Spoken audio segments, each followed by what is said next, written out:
저는 오늘 진행을 맡은 김성철이면 좋겠지만 김성철입니다. 네, 그럼 오늘 두 감독님 모시고 많은 얘기 나누려고 하는데요. 네, 민규동 그리고 강면상 감독님 인사 말씀 부탁드리겠습니다. 네, 안녕하세요. 민규동입니다.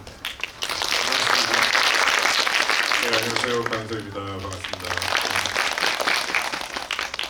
성철인지 몰랐어요. 이렇게 방구석도 오래 같이 하고 그랬는데 네, 아무튼 일단 오늘 강윤상 감독님 게스트로 오셔가지고 기본적으로는 강 감독님께서 이 파고 좀 어떻게 보셨는지 나중에 자세한 이야기를 나누기로 하고 첫인상 어떠셨는지 좀 여쭤보겠습니다. 저는 이거 시사회 때 봤는데요. 일단 액션이 너무 처음부터 끝까지 시원해가지고 재밌었고, 이현 선배님이 너무 매력적이었어요. 저 나이에 어떻게 저렇게 소화하실까도 되게 놀라웠고, 캐릭터도 되게 멋있게 나왔고, 그리고 제가 잘 몰랐던 배우였는데 김성철이 이렇게 멋있는 친구였나라는 생각이 좀 들었었던 영화인 것 같습니다. 영화도 너무 재밌게 잘 봤습니다. 사실 저도 민규동 감독님을 정말 오래전부터 이렇게 알아봤는데 감독님에게 이런 어떤 면이 있나라는 생각을 새삼 했을 정도로 저는 정말 영화를 너무 재밌게 봤고요. 그러니까 액션 장르로서의 굉장히 충실한 어떤 그런 장르적인 재미랑 그리고 이제 조각기라고 하는 캐릭터를 중심으로 어떤 삶의 회한이라 그럴까 어떤 인생을 관통하는 어떤 그런 정서까지 이렇게 조화롭게 어울릴 수 있나라는 생각을 했을 정도로 너무 이 영화를 즐기면서 봤습니다. 네. 아니, 저는 처음에 파과에 대해서 전혀 정보가 없는 상태에서 이 영화를 보러 왔는데, 감독님이 민기동 감독님인 건 알고 있었고 이혜영 선배님 나온 것도 알고 있었는데 이게 액션 영화인지는 몰랐어요. 네. 보고 난 다음에 민기동 감독님이 액션 영화를 찍었다고 하는 약간의 놀라움도 있었고, 뜻밖의 되게 소화를 잘했다는 거에 대해서 약간 정말 연출을 잘하시는구나, 액션 연출을. 범죄도시 어떻게든 발톱에도 따라가 보려고 연구도 많이 했고 영감도 많이 받았고, 사실 그리고 또 이영 선배랑 먼저 작업을 하셨으니까 카지노에 네, 멋진 고회장님을 만들어내시기도 했고, 오늘 또 이제 강성 감독님 초대한 거는 저희 만난 지가 한 25년 돼요. 진짜 오래됐습니다. 네, 멀리 LA에서 미국에서. 네. 라스베가스를 향하는 그때 민기동 감독님이 김태용 감독님이랑 영웅회담 2를 찍고, 그다음에 이제 저희가 친분이 있어서 미국에 오신다고 그래가지고 약속을 잡고 LA에서 행사를 하고, 그다음에 제가 몰고 있는 차를 타고 라스베가스를 갔어요. 카지노라는 게 너무 궁금하다고 하셔가지고 가는 도중에 그 두 분이 카지노의 확률에 대해 가지고 한 거의 몇 시간 동안 얘기를 하고 계시더라고요. 그래서 그때 기억이 좀 납니다. 네, 결국은 카지노를 만드시더라고요. 돌아오는 길에 우리가 얼마나 돈을 잃었는지는 상황에 묻고 오자 그렇게 왔었는데, 그때 저한테 아주 두꺼운 영어로 된 시나리오를 주셨어요. 그래서 미국에서 교포분이 어떤 영화를 준비하는구나 이렇게 생각했었고, 대단하다, 영화로 그 당시에. 근데 저희가 그렇게 시나리오를 받아서 이렇게 봐줄 정도의 그런 감독은 아니고 이제 막 데뷔한 감독이었으니까. 그리고는 제가 한국에 와서 이렇게 살다가 그냥 미국에서 데뷔하시고 미국에서 사시는 감독님인 줄 알았어요. 범죄도시가 너무 재밌게 봤고, 또 감독님 이미지에서 치는데 좀 익숙하긴 했는데 한국에서 활동할 거라고는 상상을 못했던 거죠. 그 한참 지나서 그때 봤던 분이 한국에서 오랫동안 준비해서 이렇게 멋진 영화 만들었구나 해서 너무 반가웠었고, 또 하다 보니 이번 영화에 이혜영이라는 공통분모가 또 생기고 집이까지 하게 돼가지고 그때 인연이 오늘 많이 떠오르는 그런 순간이네요. 저는 근데 무엇보다 감독님이 장르를 넓혀가지고 액션을 하신 거를 너무 잘했다고 생각을 합니다. 그래서 드라마적인 요소도 충분히 갖고 있고, 또 한 인물의 내러티브를 끌고 가는 걸 정말 잘하셔가지고 거기에 이제 액션까지 도전을 하셨다는 거에 있어서 정말 박수를 드리고 싶습니다. 너무 고맙고요. 찍어보니까 단순히 이제 즐길 때, 제가 간신을 찍으면서 사극 액션을 해봤는데 그건 거의 약간 무용처럼 현대적이지 않은 약속된 이제 거의 연출인데 뭐 우리 범죄도시 볼 때 그냥 너무 즐겁잖아요. 한 장면 한 장면이 어떻게 만들어지는지 세공되는지는 정확히는 잘 모르고 성룡 영화 때부터 우리는 늘 즐겨왔던 세대긴 한데 제가 가운데 서서 그 어려운 조건 속에서 그거를 뚫고 나가다 보니까 그걸 만들어내는 사람들에 대한 존경심이 그리고 이 액션을 그렇게 좋아하시고 왜 홍콩 영화 이렇게 좋아하시고 이런 게 여기에 중독성이 있고 또 큰 만드는 과정 보는 과정의 행복이 동시에 들어있구나 이런 경험을 했던 것 같아요. 이제 그 이혜영 배우라고 하는 이 공통점에 대해서 얘기를 해주셨으니까 사실 이제 강효상 감독님께서도 이제 뭐 그렇게 긴 분량은 아니지만 그래도 이제 작업을 해보셔서 그 이혜영 배우와의 어떤 그런 그 케미라 이런 것 좀 궁금하거든요. 예를 들어서 그 최근에 이제 그 미션 임파서블 그 개봉을 앞두고 이제 톰 크루즈와 동갑이다. 네. 1962년생이시고 또 다른 62년생은 양조위 배우. 양조위 배우도 62년생. 데뷔. 네, 그렇죠. 서브스턴스. 네. 그 진짜 그게 무슨 일이 있었던 거야. 그렇구나. 네, 최민희 선배님도 62년생이시고. 계속 나오네요.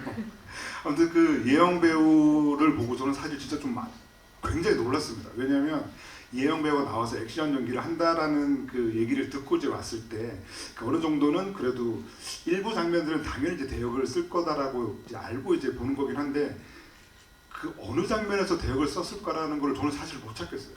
못 찾을 정도로 그런 액션의 강도라든가 어떤 동선의 연결 같은 것들이 너무 저는 사실은 잘 맞아떨어지고 되게 완벽해서 정말 놀랐었거든요.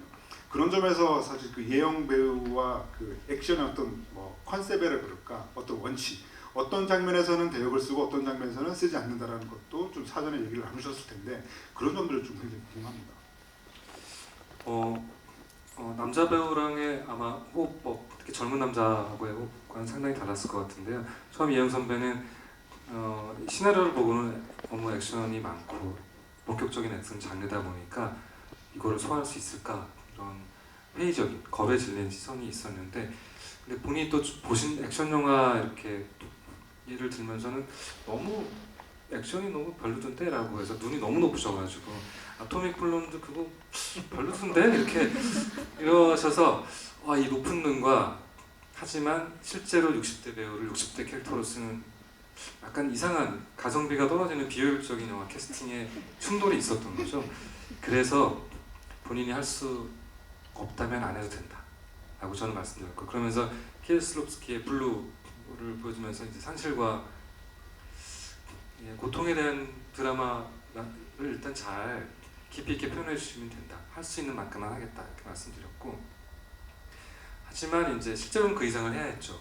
이제 그 이상을 해줬으면 하는 마음이 있었고 그래서 준비를 했고 이 액션 설계를 했을 때는 사실상 거의 롱테이크에 특히 이혜영의 얼굴이 훨씬 더 많이 등장하는 그런 설계를 시작했었고 액션 대역은 26살이었어요. 물론 이혜영 선배의 체형과 뭐 여성 스턴트가 많지도 않지만 그걸 찾는 것도 굉장히 어려웠는데 정말 서 있는 자세나 뭐 걷는 동작부터 다 다르잖아요. 그러니까 그 대역 배우가 결국 커버할 수 있는 건 한계가 있었던 거예요. 처음부터. 그래서 어쨌든 선배님 기준으로 큰 걸 먼저 짜고 연습을 많이 시켜서 이제 부상도 좀 적게 하고 이렇게 계획을 했었지만 선배님이 수용할 수 있는 트레이닝의 양도 굉장히 적었어요. 그 전에 드라마도 하셨고 우리 집인가? 그래서 또 뭐 현장에 걸고 왔을 때는 내가 이 정도밖에 안 될 것 같아. 혹은 나는 이게 좋은 것 같아. 본인의 그 욕망, 현실 이런 것들 최대한 존중해서 굉장히 즉흥적으로 더 바꾸고 더 늦추고 그래서 본인이 너무 주눅들지 않고 그 다음에 액션을 위한 액션이 아니라 이것도 어쨌든 드라마가 더 중요해서 이 액션을 통해서 전달되어져야 되는 게 단순히 물리적 타격감이 아니라 지금 가지고 있는 상황적인 내면적 딜레마가 사실은 더 중요한 거니까 너무 부담을 갖지 말라고 하면서 이렇게 그래도 서서히 최대한 원래 설계 영역으로 초대하려고 많이 했었죠. 그럼 강 감독님께서 보시기에도 그 예영 배우의 어떤 그런 액션이나 이런 것들 좀 어떻게 보셨는지 좀 궁금합니다. 그러니까 원래 이영 선배님이 카리스마의 거의 뭐 대명사이실 정도로 저는 이제 이영 선배님이 말하는 화법이 참 정말 대단하시다. 이제 말씀하시는 거에 되게 무게감이 있고 카리스마가 있다고 생각하는데 이번에 파가에서 보니까 액션을 하면서 그런 이영 선배님의 카리스마가 굉장히 잘 매치가 잘 되더라고요. 그래서 액션 하고 난 다음에 유리병으로 이제 뭐 위협을 하면서도 링겔병을 위협하면서 나오는 그런 대사나 이런 톤이 선배님이 그 호흡부터 해가지고 정말 그런 조절을 굉장히 잘하신다. 완전히 그건 타고나셨다라는 생각이 좀 들고 저는 이영 선배님도 너무 잘하셨지만 김성철 액션이 참 너무 좋더라고요. 일단 카리스마도 있고 캐릭터를 굉장히 잘 잡았다라고 생각이 돼서 약간 싸가지도 없어 보이지만 그래서 어떻게 보면은 약간 그 이영 선배님이랑 김성철과의 그 케미가 그렇게 잘 어울릴 수 있지 않을까라는 생각이 드는데 어떻게? 네. 김성철 배우가 시나리오에 대한 이해도가 굉장히 높았고 연기의 난이도가 조금 있었죠. 왜냐하면은 그냥 계속 도발하는 그냥 뭔가 정체가 좀 애매한 모호한 아주 미스터리한 신입 회원이니까 건달처럼 뭔가 보이기도 하지만 사실은 속사정이 있는데 다시 한번 복귀한다면 정말 너무 잘 이해할 수 있는 맥락이지만 상당히 한 번밖에 보지 않는다. 이런 전제 속에서 전달하면서도 전달하지 않아야 되는 드라마를 갖고 있다 보니까 몸을 쓰면서도 그거를 다 표현해내야 되는데 아주 짧은 순간에 등장 빈도가 사실 자세히 보면 이렇게 많지는 않아요. 그래가지고 어떤 욕망을 가진 사람, 어떤 전사를 가진 사람인데 몸을 어떻게 쓰고 어떤 액션을 해야 될까에 대해서 많은 얘기를 나누지 않아도 이미 너무 잘 이해하고 그 관계도에 대한 그 연기적 욕심도 굉장히 많았고 그래서 그리고 또 영화를 할 때 배우로서 개인 욕심도 있어서 이런 욕심 갖는 게 쉽진 않은데 이 영화는 조각의 영화다 라는 걸 딱 갖고 나는 이제 조각이라는 인물을 빛내기 위해서 여기서 존재한다. 그럼 자기 존재감의 목적을 정확히 알고 움직이니까 너무너무 시간이 지체돼서 항상 맨날 미안했던 거는 촬영 시간이 점점 없어져서 김성철 배우가 남은 분량이 이거를 남은 시간에 찍을 수 있어? 라고 맨날 미안하지만 이제 찍어야 될 것 같아 해가지고 한참 기다리다가 등장하면 빨리 찍어야 돼서 곧 끝나는데 어떡하지 빨리 찍자 그러고 끝내니까 다음에는 다르게 할게 그러는 다음에도 그렇고 마지막 장면까지 그랬어요. 그래서 마지막 제 죽는 장면에서도 찍고 또 찍고 이렇게 보고 저렇게 보고가 아니라 그냥 한번 죽고 눈물을 흘리고 눈을 감는 순간 끝난 거예요. 다른 테이크를 못 가고 촬영 종료합니다 라고 우리 스태프들 요즘 이제 또 굉장히 동작이 빠르잖아요. 그래서 그게 끝까지 너무 미안했거든요. 그래도 결국은 그 제한되는 시간과 조건 안에서 내가 수행해야 될 몸과 마음과 연기의 모든 것들을 그 안에서 어쨌든 찾아내서 한 거 보면은 이제 성철을 만난 것도 행운이었죠. 그게 항상 보면은 뭐 어떤 감독님들은 이제 원테이크에 오케이 하는 경우가 많거든요. 어떤 감독 그런 분들도 계시는데 그런 분들을 겪어본 배우분들은 저분은 원테이크에 오케이를 하시니까 내가 이 원테이크에 최선을 다해가지고 모든 걸 쏟아붓겠다. 약간 그런 심정으로 김성철 씨가 연기를 하셨을 것 같다는 생각이 좀 기회가 자주 없다. 나한테 이런 어떤 시간에 쫓기고 있고 내가 이번에 못하면은 끝장이다 뭐 이런 각오를 하셨을 것 같은 생각이. 근데 영화 끝날 때까지 그 마음을 표현 안 했어요. 끝나고는 아쉬움을 표현했지만 그건 대단한 거죠. 완전 신인 배우도 그렇게 하기 쉽지 않은데 그러니까 결국 이 영화의 목적과 뭐 방향성과 주제와 모든 비전들을 완벽히 이해하고 있었기 때문에 가능했던 일 같아요. 네, 그 중간에도 굉장히 중요한 공지 말씀을 드리면요. 한 10시 한 40분 정도까지 진행을 할 예정인데 현장 질문해 주신 분께는요. 여기 영화 대사가 쓰여 있는 책갈피를 선물로 드리고요. 그리고 이제 그 질문자랑 무관하게 그리고 저희가 이제 좌석 배치도를 보고 아무나 찍어서 6분께는 사인 포스터 A3 사인 포스터를 드리도록 하겠습니다.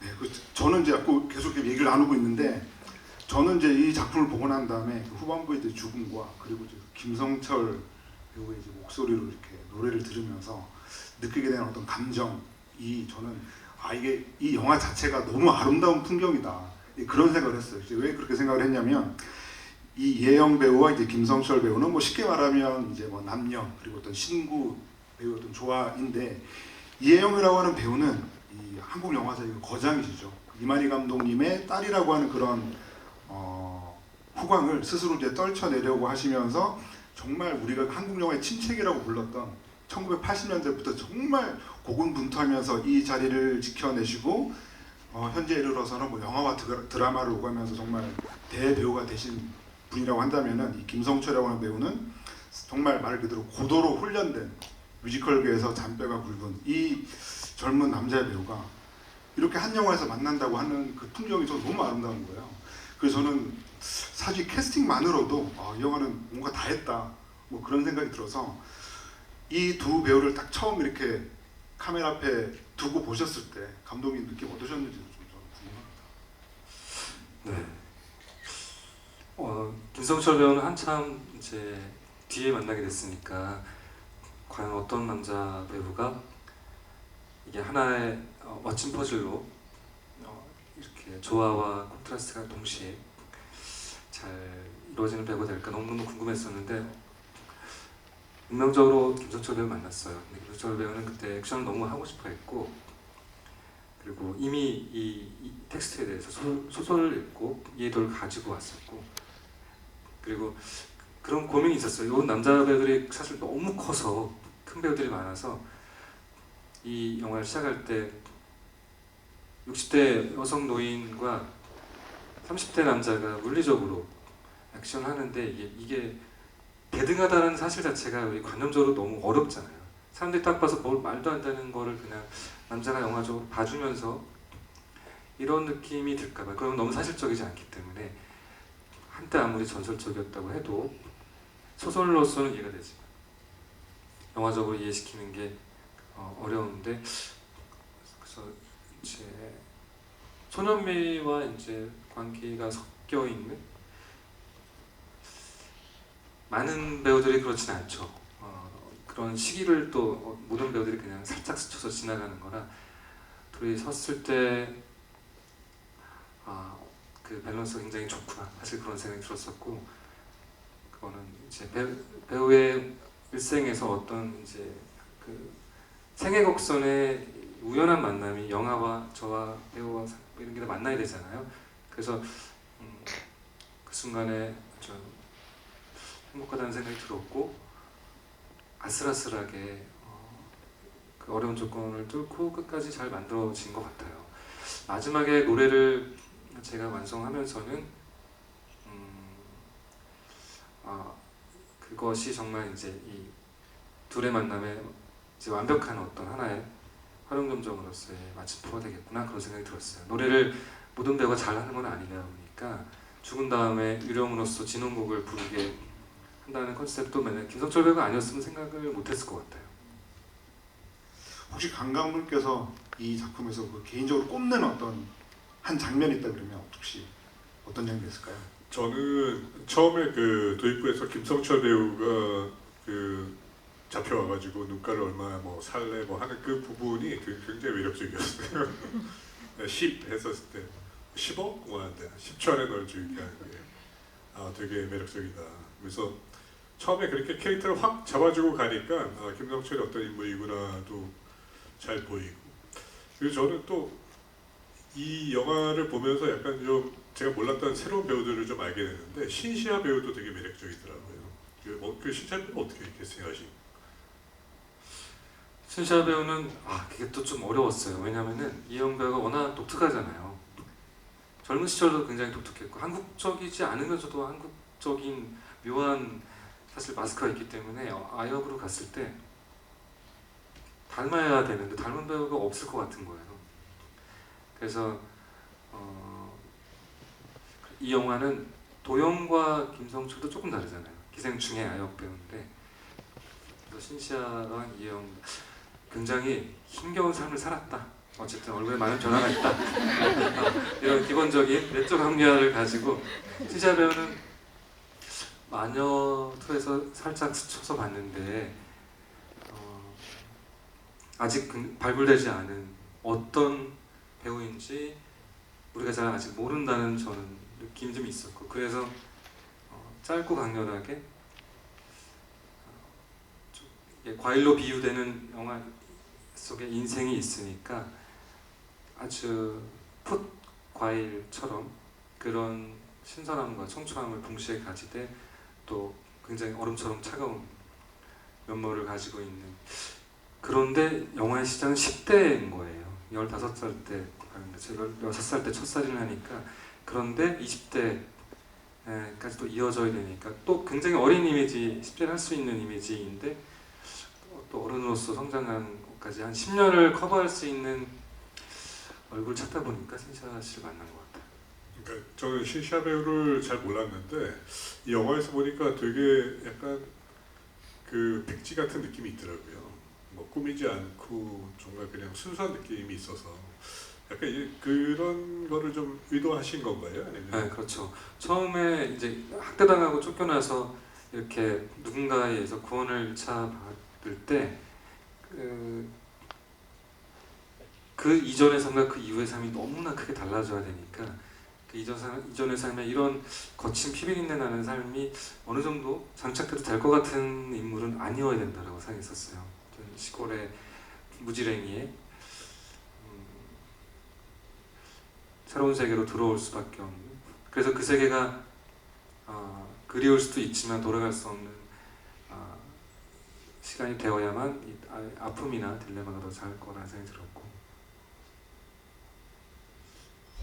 그래서 지금 다음 영화도 보니까 완전히 또 제가 상상도 못하던 굉장히 또 매력적인 역할에 도전하고 있더라고요.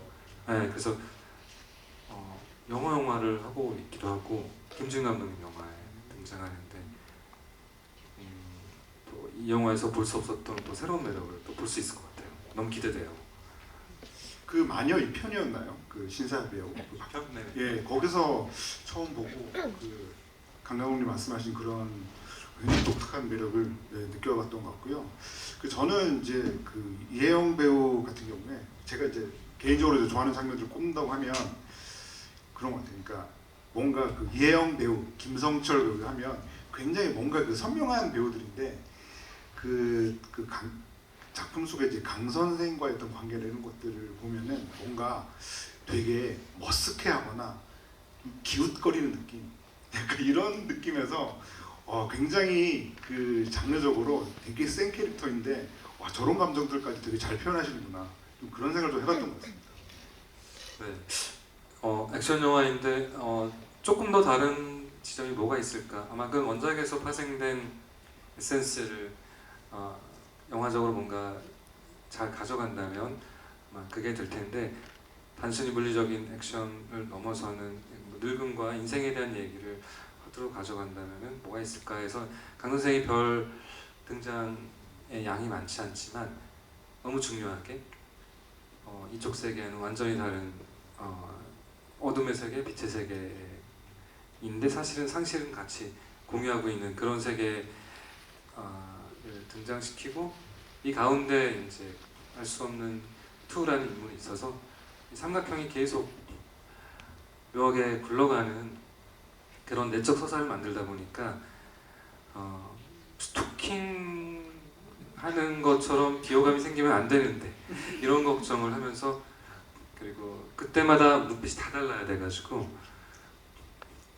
그래서 계속 아주 자세히 보면은 그 매 순간 차별적인 연기를 하고 있어요. 다가갈 때마다 그 이해받지 못함 그리고 자신의 그 엄청난 레전드로서의 레거시를 버리고 너무 작은 것 때문에 이렇게 흔들리는 모습이 너무 답답하고 안타깝고 은퇴하려고 할 때는 막 미치겠고 막 이런 감정들이 계속 이제 투한테는 쌓이는데 표현을 또 하면 안 되니까 그런 맥락들로 조금씩 그 작은 변주들을 찾아가는 연기를 했던 것 같아요. 그리고 이제 오늘 이제 그 선물을 질문을 총 6분 받을 수 있고, 그리고 이제 포스터는 5분에게 나중에 이제 저희가 번호를 호명해서 이제 드리려고 하는데요.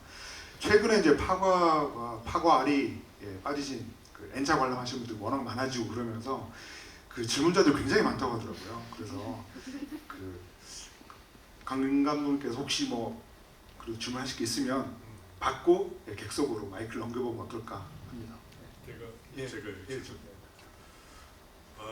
제가 감독님한테 궁금한 거는 처음에 이 작품을 기획하시면서 60대 여자의 아무리 전설이라고 하죠 60대 여자의 액션을 어떻게 디자인할까에 대한 고민이 있으셨을 거라고 생각이 듭니다. 그래서 그거에 대해서 어떤 고민을 하셨는지. 네, 이게 소설을 읽으면서 소설적인 재미가 있지만 영상화하기는 쉽진 않은 소설이었어요. 굉장히 분절적이고 과거 분량이 굉장히 많고 캐릭터와 내면 묘사가 굉장히 좋은데 서사는 이렇게 작가님의 표현에 이제 따르자면은 설명을 잘 안 하는 서술적 전략을 취했다는 거예요. 이유와 동기와 내적 동기와 이런 것들을 잘 알려주지 않아요. 그러니까 뭐 예를 들자면 투가 해니를 유기하는데 특별한 이유가 없어요. 영화는 그런 식의 전개가 안 되다 보니까 이제 촘촘히 서사를 만들었어야 되는데 그 중에서 제 60대 노인이 결국은 거기서 또 핵심인데 이제 책의 서술은 너무 자유롭잖아요. 네, 현실로 딱 오는 순간 책을 읽을 때마다 이거는 안 되겠구나, 힘들구나, 불가능하구나. 그래 틸다 스윈튼 정도 되면은 키 180에 돌려차기 하면 난자도 떨어지고 상실과 아픔도 늘 눈가에 주름에 있고 이런 계속 그냥 그렇게 뭔가 이영이라는 접점을 만나기 전에 다른 판타지로서 계속 이걸 풀어보려고 했던 것 같고요. 이혜영을 만났을 때는 실제 마음의 반은 그랬어요. 그냥 이혜영만큼만 되겠구나. 이혜영이 되는 만큼 원래는 액션 장르를 만들려고 했지만 그냥 드라마가 될 수도 있겠구나 생각할 정도로 이혜영 기준으로 생각을 했었고, 하지만 우리 감독들이 그렇듯이 레퍼런스와 본 거는 많아서 이제 설계가 엄청나잖아요. 콘티가 정말 너무 화려했어요. 여태까지 보지 못했던 액션을 하려고 하니까 그림들과 그 클립들을 보면은 그냥 AI로 만들어야 되는 그런 수준의 액션 아이디어가 많았지만 자꾸 현실적으로 사실 내려오긴 한 거죠. 그래서 아마 사실 조금 더 액션은 영화에서 삭제된 부분이 사실 좀 더 있어서 좀 더 거친 액션들을 하시는데 액션을 위한 액션으로 느껴지는 부분들은 결국은 많이 압축이 된 것 같아요. 그렇게 됐었고, 그러니까 아시안으로 오자면 양자경 정도의 그런 배우가 한국에 있으면 좋겠다. 어릴 때부터 무용과 무술을 그냥 일상으로 살아온 그런 배우가 있을까? 한국에는 잘 없잖아요, 그렇죠? 그래서 아마 이게 도전이었던 것 같고. 그래서 제가 좀 이어서 이제 뭐 질문드리면 그런 것도 있으니까, 사실 말씀하신 것처럼 이제껏 보지 못한 뭐 액션과 동작도 있고, 사실 그 액션부의 어떤 그 장기를 보여주는 데는 굉장히 큰 동작도 있지만, 사실은 이런 그 장르 영화에서는 작은 동작이 큰 차이를 만든다라는 생각이 들거든요. 그런 점에서 사실 가장 인상적인 그 장면들은 이렇게 머리에서 이렇게 뽑는 그런 작은 동작이 저는 너무 완벽했거든요. 그래서 그런 것도 엄청나게 연습하셨겠다 그런 생각이 들더라고요. 그런 거랑 이제 타격감, 그러니까 본인이 당할 때 오히려 그 통증의 표현, 저는 그게 중요했던 것 같아요. 그 사람이 마동석은 주먹이 주는 쾌감이 있잖아요. 상대방이 나가 떨어져야 우리는 재밌는데 이 노인이고 60대라면은 얼마나 질긴지, 그리고 결국은 마지막 한 수 공간을 이용하는 방식 얼마나 효율적일지, 투가 고통을 즐겨서 이제 길게 천천히 죽인다면 상대방한테 고통을 주지 않고 어떻게 빨리 처리할 수 있을지. 그래서 마지막 결국 액션의 전략이 계속 죽지 않고 버티다가 한 수를 카운터로 날리는 방식이니까요.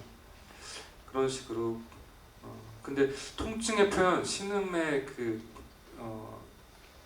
샤우팅이나 그 연기가 담긴 어떤 소리를 너무 잘 내시더라고요. 그거는 액션 현장에서 잘 내지만 리딩 하다가도 일어설 때도 이렇게 막 그 힘들어하시는 일상 속에서 그래서 그런 거꾸로 반대의 지적도 있었어요. 이렇게까지 아파하는 거를 표현해야 될까? 그래도 레전드였는데.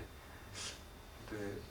그래서 보기에 정말 아픈 느낌이 들 때 그 신음 소리는 너무 자연스럽지 않을까. 그래서 어떤 영화에서도 볼 수 없는 아마 액션 주인공의 당하는 아픈 소리가 좀 더 많지 않을까 생각이 들어요. 예, 저도 이 액션이 굉장히 영화에 많은데 액션 디자인을 되게 잘했다라고 생각하는 부분이 사실 때리는 것보다 이제 맞는 거에 대한 연기와 그 고통에 대한 표현이거든요. 근데 그게 되게 배우분들이 이영 선배님뿐만 아니라 김성철 씨도 너무 잘했고, 그래서 그 사람도 맞고 그 사람도 아파하고 이런 모습들이 너무 잘 묘사가 돼 있어가지고 진짜 같은 액션이 좀 묘사가 됐다는 생각이 들고, 그런 쪽은 되게 약간 좀 방향을 잘 잡으신 것 같다는 생각이 좀 들었습니다. 만약에 이게 그냥 전설적인 킬러라고 해가지고 하나도 안 아프고 다 죽이고 뭐 정말 손톱만큼도 안 다치는 그런 액션이었다면 정말 허탈했었을 것 같아요. 근데 흥행은 더 됐을까요? 한번 때릴 때마다 커다란 태극감을 넣고. 그 질문을 제가 하고 있어요 요즘. 나는 어떤 쾌감을 관객들에게 주는 걸까? 줬을까? 나는 오락 영화로서 또 장르적 미덕이 있어야 되는데 얼마큼 줬을까? 뭘 줬을까? 이런 질문을 계속 또 해보고 있어요. 이렇게 함께 앉아 계시고 또 마동석이긴 하니까 뭔가 마석도와 조각의 대결 이런 것도 같은 단계 보겠잖아요. 저희가 인연이 많아요. 게다가 이게 이 파묘를 잇는 파 시리즈 감독으로서 사과하지만 여기 다음 작품 파인이거든요. 파인이 7월에 이제 그래서 오프 나옵니다. 많은. 저 사실 홍보하려고 나왔어요. 그래서 파묘 2로 좀 헷갈리고 극장에 오시는 분들 있길 바랬는데 파파로 혼동하시고 오신 분들이 있었다고. 아무튼 그런가요? 질문 받아볼까요? 네, 파인 공개까지도 얘기했으니까 마음 편히 마이크를 객석으로 넘기도록 하겠습니다. 7월 16일입니다. 네, 손 들어주시면은 말씀드리겠습니다. 네, 저희 뭔가 감독님 보러 부산에서 왔어요라고 쓰신 분 내일 정상 출근이라고. 네. 요즘 파 과몰입에 빠져가지고 근데 몰입할 수 있는 대상이 너무 좋은 영화라 가지고 일단 감독님께 감사 인사 드리고 싶고요. 제가 궁금한 거는 그 원작의 2가 조각의 어떤 눈썹과 뺨과 입술을 보면서 알아봤다는 어떤 묘사가 있었는데 실제 영화에서는 어린 도영이 조각이라는 인물을 처음 인지하는 것도 안녕이라는 인사의 그 목소리로 인지를 했었고, 또 2가 이제 신성방역에 스카웃 하려고 이렇게 찾아왔을 때 그 뒤로 조각이 지나가는데 안 쳐다보고 있다가 그 이제 깽판 치는 거를 조각이 이제 저지를 하면서 사람 쪽 가려서 받지라는 그 목소리로 뭔가 조각이란 존재를 인식을 한 것 같았거든요. 그래서 왜 그 조각이란 존재를 인지하는 그 감각을 뭔가 시각적인 거에서 혹시 이렇게 청각적으로 바꾼 혹시 연출적인 의도가 있으신지 좀 궁금합니다. 그 전에 파와를 몇 번 보셨어요? 저 4번. 와, 대단하죠. 파과몰입. 네, 맞습니다. 영화가 또 텍스트로 구성된 소설하고 다른 영역이라 처음에 조각을 바로 얼굴을 볼 수 없게 자기를 못 보게 발로 차버리잖아요. 그 목소리로 그 25년 전 그걸 알아본 것이고, 신시아 얼굴에서 이제 이영 얼굴로 45년 거의 50년의 세월이 있어서 못 알아보는 게 전 자연스러울 수 있다고 생각했었어요. 그래서 얼굴을 보고는 바로 알아본다는 거는 건 불가능하다고 생각했었고, 조각도 마찬가지로 도영이를 보고 지금 투어를 바로 알아본다는 것도 불가능하고, 그렇게 서로 엄청난 세월의 간격이 좀 있을 거라 생각했었고, 소설은 향수도 나오죠. 향수를 뿌리고 다니는 맥락도 있고 그 영화에 찍히기도 했었어요. 그냥 처음 가정부로 들어갈 때도 향수를 뿌리고 들어가요. 조각이. 그래서 나중에 그 향수를 투우가 자기가 뿌리고 다니는 이런 설정이 있었는데요. 그리고 처음에 이제 너 이렇게 학대받고 가정부가 늘 들어왔다 나가고 아빠한테 뭔가 착취를 당하고 떠나는 과정을 많이 봤기 때문에 기대가 없었고 그래서 안녕 하지만 돌아보지도 않죠. 어차피 금세 떠나갈 사람일 수 있으니까. 근데 뒤에서 또 소심하게 뒷모습으로 이제 그림을 그리면서 계속 뒷모습이 담았고 제대로 본 순간이 거의 잘 없었는데 게임할 때나 아빠한테 맞은 날 밤 막 복숭아 먹으면서 자살 시도를 하고 그거를 다시 구해주고 그걸 침대에 눕히고 이런 원래 연결이에요. 그래서 그때 머리카락도 스치고 약 줄 때 뭐 옆모습에 살결도 있고 여러 가지가 있지만 지나치게 센슈얼한 느낌이 들었었어요. 그건 실제로 촬영을 하다 보니까. 그래서 그게 텍스트와 영상의 좀 차이인 것 같아요. 어떤 것은 너무 노골적으로 그게 드러나는 순간 상상의 여지나 맥락들을 많이 제한해버리는 게 있더라고요. 10살, 11살 때 그때 생각해보면은 저는 세상을 다 알았다고 생각했거든요. 지금 생각하면 우리 10살 보면 너가 뭐 이렇게 생각했지만 그때는 진짜 세상이 너무 싫고 막 죽고 싶다는 생각도 많이 하고 그러니까 도영이의 그 세계 안에서는 여성으로 볼 수도 있고 그 작은 것들이 큰 터치일 수도 있고 그런데 그걸 제가 촬영으로 정말 아무리 어떻게 해보려고 해도 이게 실제로 지금 흰머리인데 이게 겉머리는 가발이잖아요. 찰랑찰랑이 너무 안 돼요. 기술적으로도 그러니까 안 되는 것도 있고 하여튼 너무 약간 섹슈얼한 접근은 아니어야 그게 훨씬 긴 25년에 걸친 그 자신의 집착과 그 공허를 끌어줄 맥락이 된다는 생각이 들어서 일단 사운드로 갔고 향기는 영어로 도저히 표현이 안 돼서 표현할 수가 없었어요. 그런데 어느 순간 이하연 선배님이 제가 촬영을 하는데 이런 그래서 제가 설정 안 했는데 그 향수를 맡고 이런 그 향수나 뿌리고 다니는 너 같은 놈 이러면서 막 그 연기를 하시는 거예요. 저는 그래서 뭘 더듬으셨나? 라고 전했더니 푸르젤 향수를 맡았어. 쟤는 그런 놈이잖아. 라고 알아서 소설적 모티브를 갖고 와서 연기를 하셔가지고 그러셨구나 라는 얘기를 한 적도 있었어요. 네, 또 다음 줄 받겠습니다. 이번에는 이쪽에 모자 쓰시고 흰색 목소리 가시네요.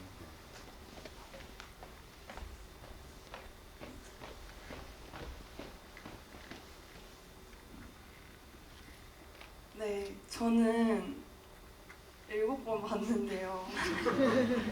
약간 경쟁하는 거 같아요.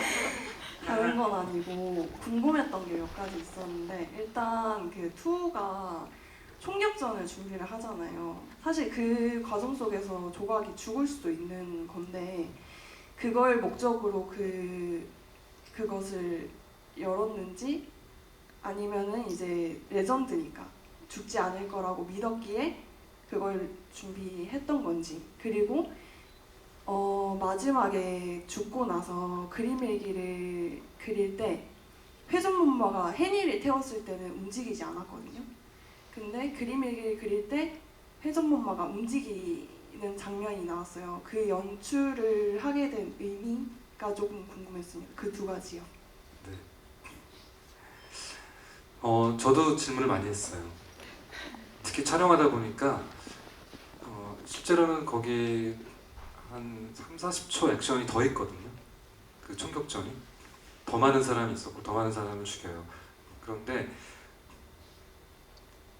총은 제어할 수가 없고 저기서 살아남는 게 굉장히 우연일 수 있잖아요. 어떻게 여기를 통과할까? 투는 믿었겠구나.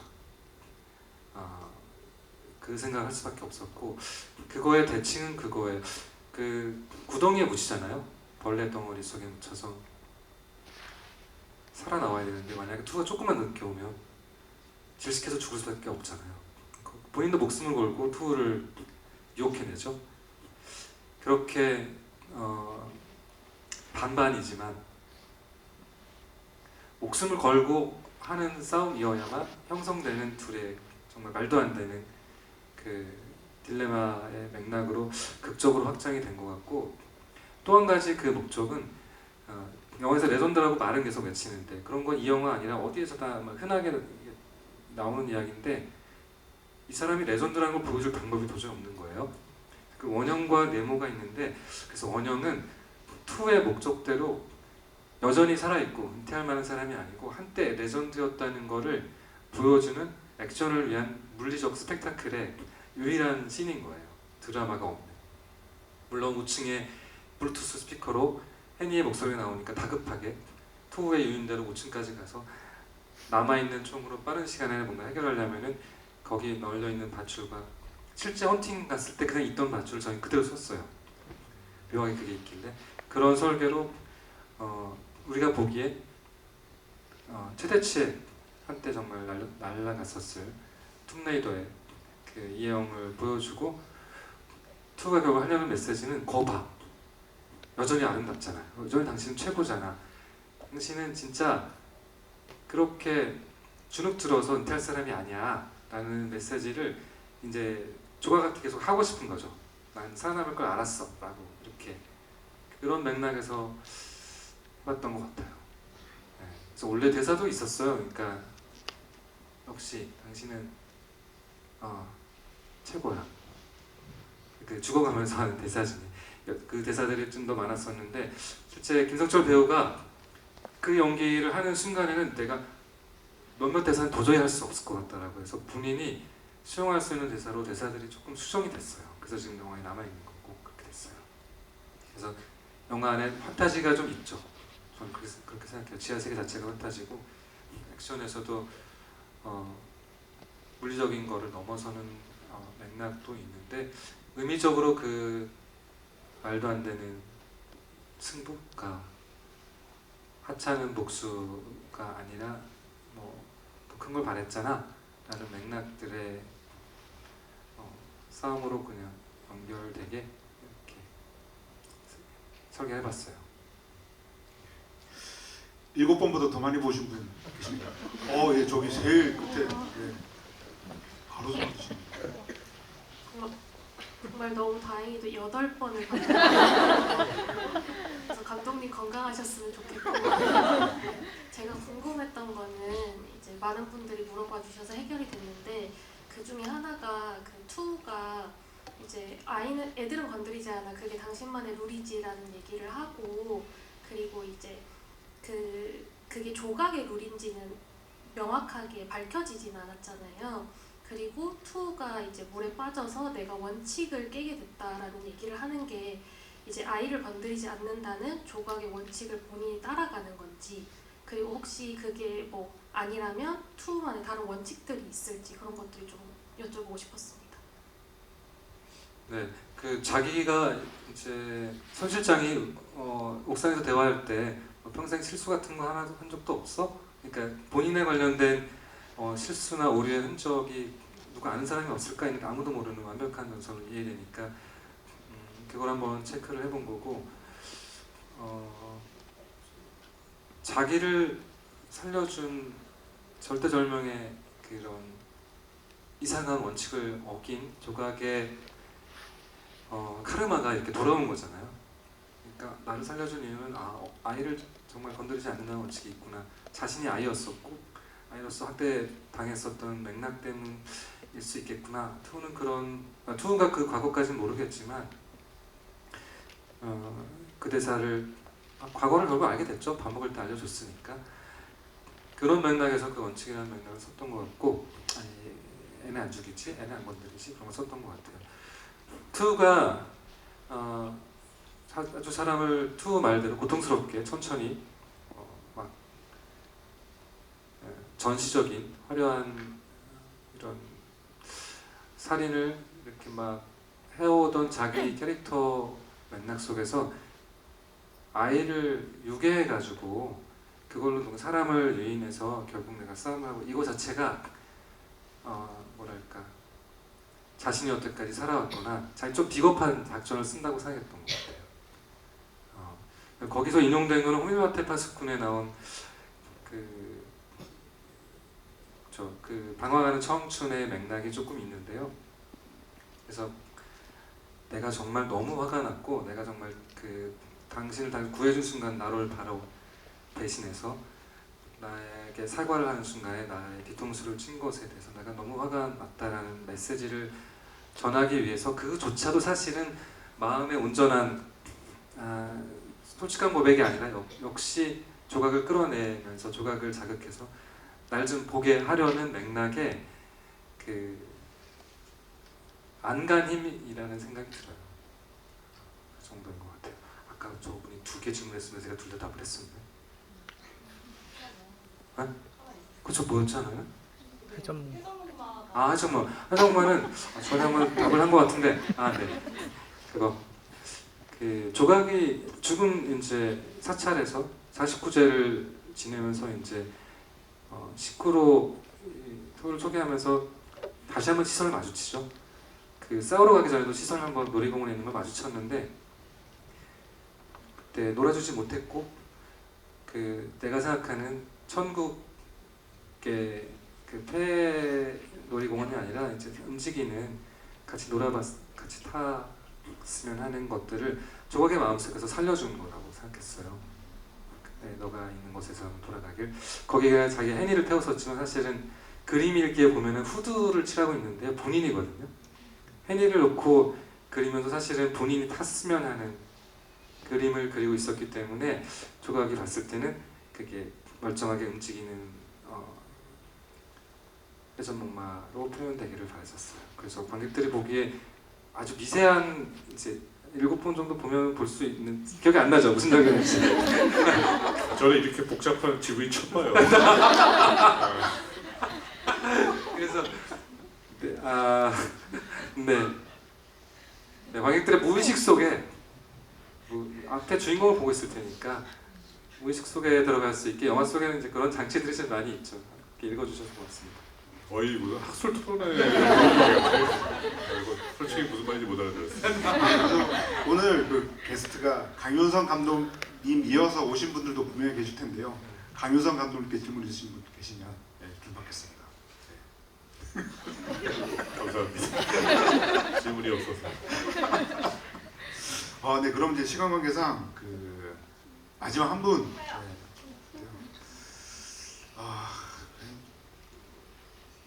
강주 되게 유심히 보고 계신데. 강 감독님이 한번 골라주시면. 저 가운데 지금 손을 들고 계신 파란 분, 예. 두 분이 둘 중에 네, 그 안경 쓰신 분. 감사합니다.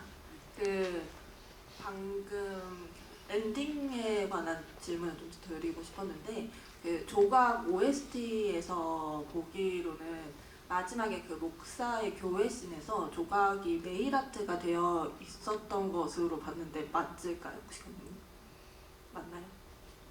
몇 번 보셨나요? 저를 네번 봤어요. 무슨 질문인지 이해 못했어요.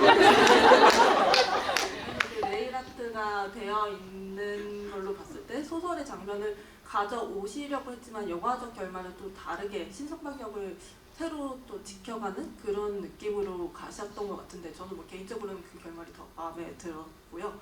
혹시 그거를 생략하게 되신 그런 의도가 있으신지 여쭤보고 싶어요. 지금 이제 북미 개봉도 하고 이제 동남아 개봉도 하고 그러는데 해외에 계신 분들은 네일아트를 보실 거예요.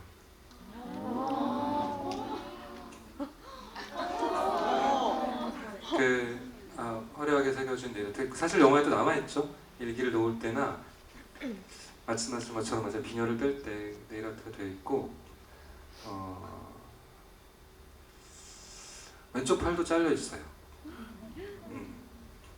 그 투한테 손목을 많이 그리기도 했고 손목을 내주면서 사실 팔을 내주면서 그 간을 찌르는 그 어떤 전략적 교환을 했었기 때문에 그걸 잘라냈어야 됐고, 그래서 베를린 상영된 그 버전에서는 이제 전체적으로 그 맥락들이 다 있는데, 국내 버전은 베를린 가기 전에 이미 심의 신청을 하면서 굉장히 좀 압축된 버전으로 압축이 돼 있었고, 여러 가지 고민과 논의가 있었어요. 감독이 혼자만의 의지와 뜻으로 영화를 만들어가는 게 아니고, 정말 제작진들의 피나는 노력과 수많은 의견과 그리고 많은 모니터링 시사회와 여러 가지 고민 끝에 압축이 됐던 것 같아요. 그러니까 그 네일아트가 등장하려면은 이미 앞에서 네일아트 씬이 몇 개의 씬이 있었기 때문에 동시에 이제 훨씬 더 영화가 길어지게 되는 맥락도 있었고, 그리고 소설에서는 소설이 주는 전체적인 맥락이 그 집적된 결과로서 그 의미가 훨씬 더 잘 살아갈 수 있는데, 영화로는 다른 걸 생각하면서 네일아트만 딱 등장하면 어려운 점이 좀 있었어요. 그래서 혹시나 이제 좀 확장된 버전이 있다면은 보게 되지 않을까 그런 생각이 드네요. 예, 알겠습니다. 네, 이제 시간 관계상 5분을 추첨하려고 하는데요.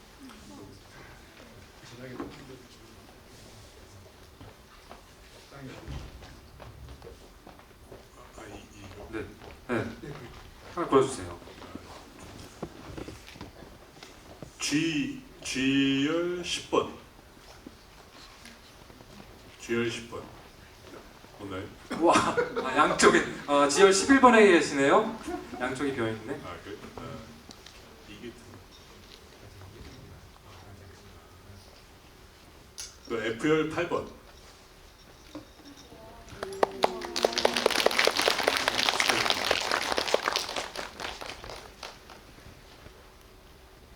오늘은 해니의 H?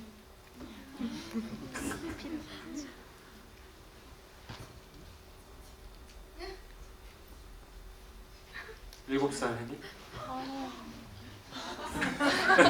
H7? 네, J열 10번. 질문 안 하신 경우.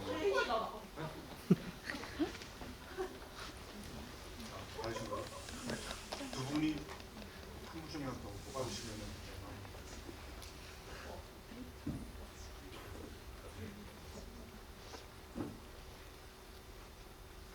앞이 여기에요. 앞이 여기. 앞이 여기구나. B열 7번.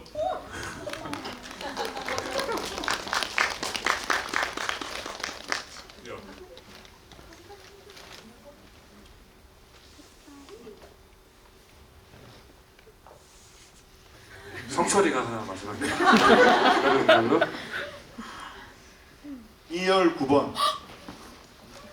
개인적으로는 제가 또 워낙 좋아하는 두 감독님이시고 한국 영화계에서 가장 목소리가 좋은 두 남자 감독님과 함께한 자리여서 굉장히 귀가 호황했습니다.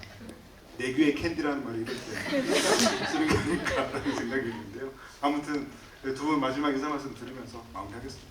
네, 우선 이렇게 좋은 영화 GV에 불러주신 민 감독님한테 감사드리고요.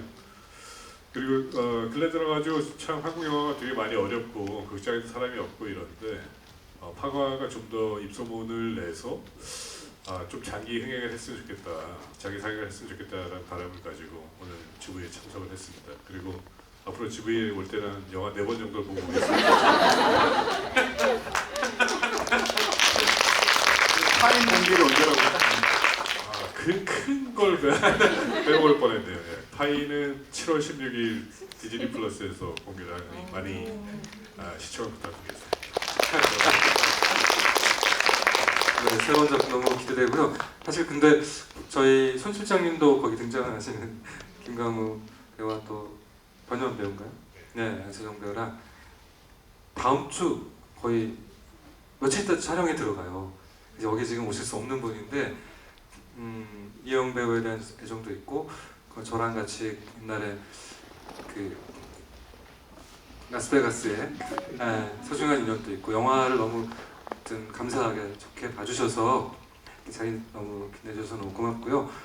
그리고 여러 번 와주신 관객분들도 너무 감사하고 그렇게 보셨는데도 우리가 아직도 너무 그나마 정말 이렇게 너무 가몰입해주시고 읽어주시고 써주셔서 이 정도로라도 많이 선방하고 있다고 생각하고 너무 감사드립니다. 또 다른 기회가 있다면은 우리 뵙기를 희망해 보면서 오늘 너무 와주셔서 고맙습니다. 네, 두 분께 큰 박수 드리면서 마무리하겠습니다. 감사합니다.